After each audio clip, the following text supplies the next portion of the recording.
The current president has cloaked American darkness for much too long. Too much anger, too much fear, too much division. Here and now, I give you my word. If you entrust me with the presidency, I will draw on the best of us, not the worst. I will be an ally of the light, not the darkness. It's time for us, for we the people, to come together. And make no mistake, united we can and will overcome this season of darkness in America. We'll choose hope over fear, facts over fiction, fairness over privilege. I'm a proud Democrat, and I'll be proud to carry the banner of our party into the general election. So it's with great honor and humility, I accept this nomination for President of the United States of America. But while I'll be a Democratic candidate, I will be an American president. I'll work hard for those who didn't support me, as hard for them as I did for those who did vote for me. That's the job of a president, to represent all of us, not just our base or our party. This is not a partisan moment.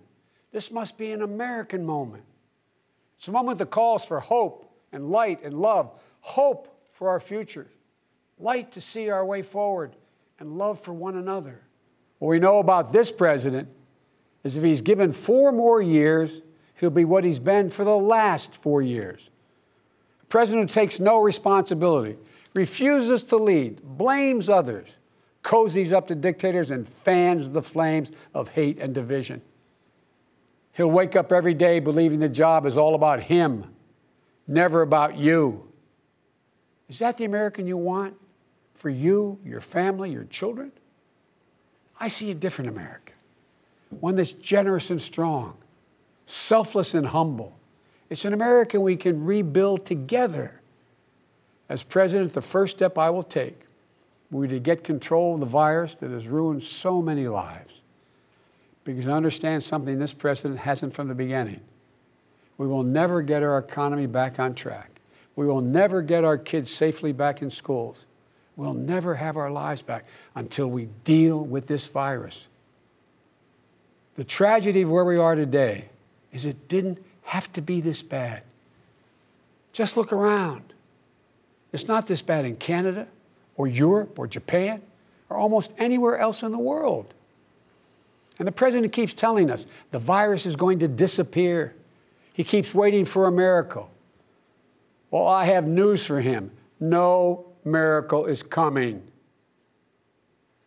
Our current president has failed in his most basic duty to the nation. He's failed to protect us. He's failed to protect America. And my fellow Americans, that is unforgivable. As president, I'll make you a promise.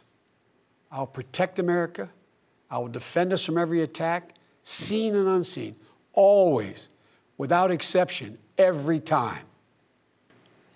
I'll be a president who will stand with our allies and friends and make it clear to our adversaries the days of cozying up to dictators is over.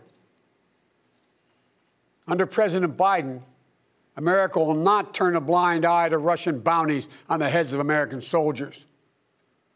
Nor will I put up with foreign interference in our most sacred democratic exercise, voting. And I'll always stand for our values of human rights and dignity. I'll work in common purpose for a more secure, peaceful, and prosperous world. History has thrust one more urgent task on us. Will we be the generation that finally wipes out the stain of racism from our national character? I believe we're up to it. I believe we're ready. I met with 6-year-old Gianna Floyd the day before her daddy, George Floyd, was laid to rest.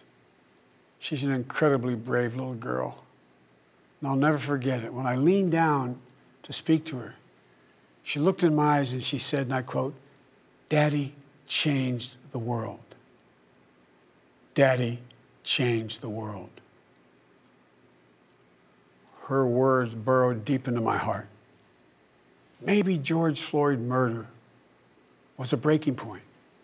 Maybe John Lewis is passing the inspiration.